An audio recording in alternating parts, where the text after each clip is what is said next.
Ethan Royce had everything a man could dream of. At 35, he was the youngest billionaire on Forbes's list, the CEO of a tech empire that had revolutionized cloud computing. His name carried weight in boardrooms around the globe, his private jet was fueled and ready at a moment's notice, and his penthouse overlooked the glittering skyline of Manhattan. But wealth came with a price. In the rare quiet moments, Ethan found himself staring out at the city lights, feeling a hollowness that all the power and prestige in the world couldn't fill. He had met women at galas, on yachts, and during exotic getaways, but more often than not, their affection seemed tethered to his money rather than to him. The conversations blurred together, compliments on his watch, questions about his net worth, and subtle hints about luxury gifts. One evening, as he sifted through a stack of charity proposals in his penthouse, Ethan remembered something his late father used to say: "If you want to know someone's heart, strip away what money can buy." And that was when the idea took root. What if he stepped away from his wealth, just long enough to see who would treat him with sincerity? Within a week, Ethan had swapped Armani suits for faded jeans from a thrift store. He rented a modest one-bedroom apartment in Queens, the kind of place with leaky faucets and peeling paint, and introduced himself to the world as Ethan Cole, a man between jobs, doing his best to get by. His personal driver thought he had lost his mind, but Ethan felt more alive than he had in years. It was at a corner diner, tucked between a laundromat and a pawn shop, that he first saw her. She was moving quickly behind the counter, balancing plates with one hand and refilling coffee cups with the other. Her name tag read Claire. Her hair was pulled back into a simple bun, strands escaping to frame her tired but beautiful face. She wore an apron stained from a long shift, but her smile never wavered as she greeted each customer. What struck Ethan most was the little boy seated in a booth with crayons scattered before him. He couldn't have been more than 6. Claire paused between tables to ruffle his hair affectionately, her eyes softening despite her exhaustion. Ethan watched quietly, captivated. When the lunch crowd thinned, he overheard Claire whispering to a coworker. "Another late fee on the rent," she sighed. "I just hope the landlord gives me until Friday. Adam's been through enough. I can't let him sleep in the car again." Ethan felt something stir in him, a mixture of compassion and curiosity. Over the next week, he returned to the diner more often than he needed to. At first, it was under the guise of trying the pancakes or needing his coffee fix. But the truth was, he wanted to see her. Each time, Claire greeted him with the same warmth she showed every customer, no matter how rushed she was. She once slipped him an extra slice of pie, saying softly, "You look like you could use a treat today." For a man accustomed to being courted and flattered for his wealth, the gesture hit him harder than he expected. He started talking to her more, learning pieces of her story. Claire was a single mom. Adam's father had walked out before he was even born. She worked double shifts at the diner, and sometimes took on evening cleaning jobs, just to cover bills.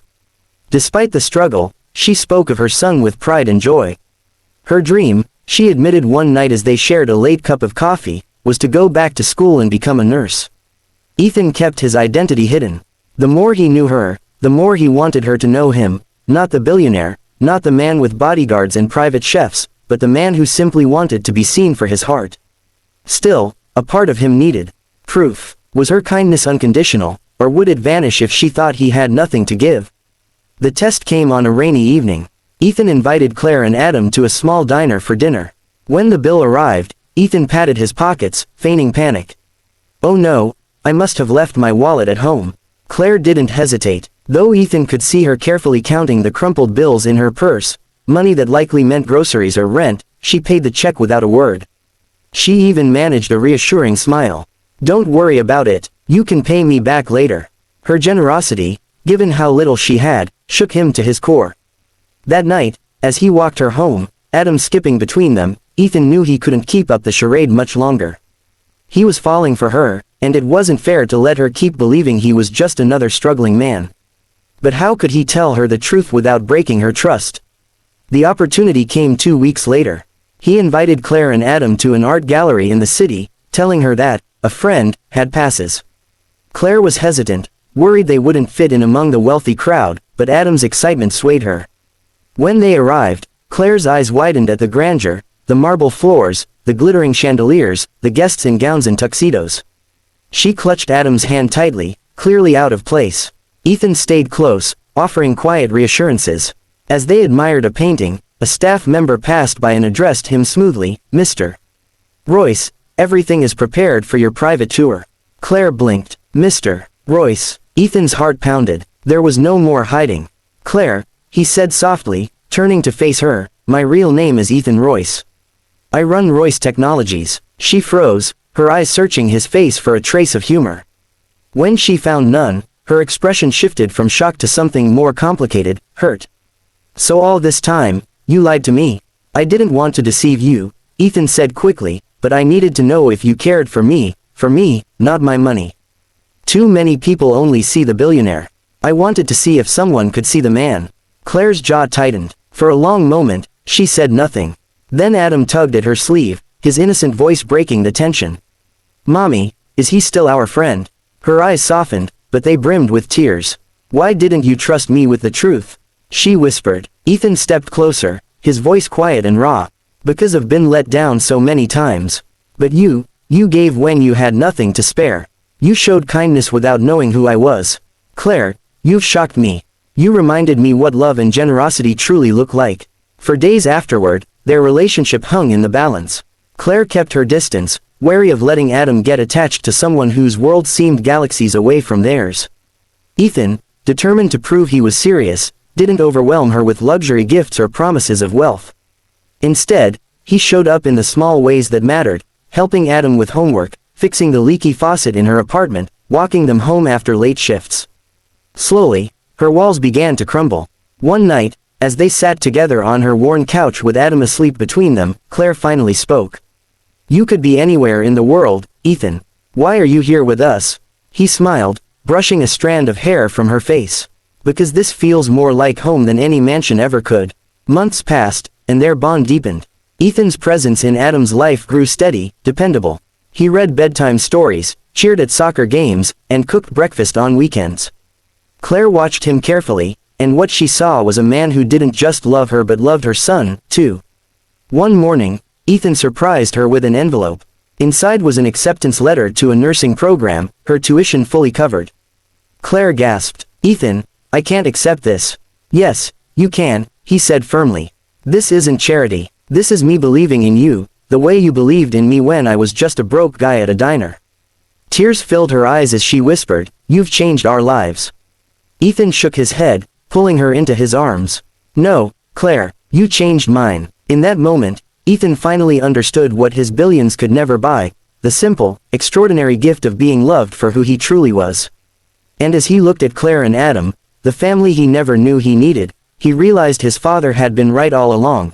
When you strip away what money can buy, that's when you find what's real. Ethan Royce had everything most people dreamed of but secretly despised what his life had become. At 35, he was a billionaire, the CEO of Royce Technologies, and his name alone could make investors shiver with anticipation. He lived in penthouses, flew on private jets, and dined at restaurants where the bill could pay someone's rent for a year. But beneath the glitz, Ethan felt an emptiness. Every date, every conversation, seemed tied to his money. People didn't look at him, they looked at what he could give them. One evening, staring out over the New York skyline, he remembered his father's words, "If you want to know someone's heart, strip away what money can buy." That thought grew into a plan. Within days, Ethan stepped away from his glamorous life. He grew out his stubble, swapped tailored suits for faded jeans, and rented a small, run-down apartment in Queens. Introducing himself as Ethan Cole, a man, between jobs, he wanted to see the world through different eyes, and meet people who didn't know him as a billionaire. It was in a tiny diner that he saw her. Claire. She moved quickly between tables, balancing plates with ease. Her brown hair was tied back, a few strands escaping to frame her face. Despite her obvious exhaustion, she greeted every customer warmly. At the corner booth sat her son, Adam, quietly coloring on scrap paper. Ethan couldn't look away. Later, he overheard her telling a coworker, "I just need a couple more days for rent. If the landlord kicks us out, I don't know what I'll do." Adam's been through enough already. Something in Ethan's chest tightened. He started visiting the diner regularly. At first, just for coffee, but soon he found himself waiting for her shifts. Claire always treated him kindly, offering a smile or even an extra slice of pie, on the house. Unlike the people Ethan usually met, she seemed to give without expecting anything back. Over time, Their conversations deepened. Claire told him about her struggles, how Adam's father had left before he was born, how she juggled multiple jobs, how she dreamed of becoming a nurse one day. Yet she never complained. She spoke with quiet strength, focused on giving her son a better life. Ethan, in turn, shared bits of his ordinary life. He told her he was working odd jobs, looking for stable work. She never judged. In fact, she encouraged him, telling him, sometimes it's not about how fast you move forward, but that you keep going at all. The more Ethan knew her, the more he admired her resilience. But he needed to know if her kindness was truly unconditional. One evening, during a downpour, Ethan invited Claire and Adam to a cheap family diner. When the bill arrived, he pretended to panic. "Oh no, I must have left my wallet at home." Without hesitation, Claire pulled out the last of her cash, money Ethan knew she desperately needed, and handed it to the waiter. She smiled, though he could see the strain in her eyes. "Don't worry, you can pay me back whenever." That moment floored Ethan. She had almost nothing, yet gave without question. Walking her home that night, with Adam skipping beside them, Ethan knew the test had gone further than he intended. He was falling for her. But the longer he stayed silent about who he really was, the more dangerous the lie became. And soon, the truth would come out in a way neither of them expected. Part 2. The Reveal. 2 weeks later, Ethan invited Claire and Adam to an art gallery in the city, telling her he had a friend who could get them in. Claire hesitated. "Ethan, we don't belong at places like that. Those people, they live in a different world. You belong anywhere you want to be," Ethan replied softly. When they arrived, Claire was overwhelmed by the luxury, the glittering chandeliers, the marble floors, the guests dressed in gowns and tuxedos. She kept Adam close, trying to stay invisible. But then a staff member walked by, offering Ethan a respectful nod.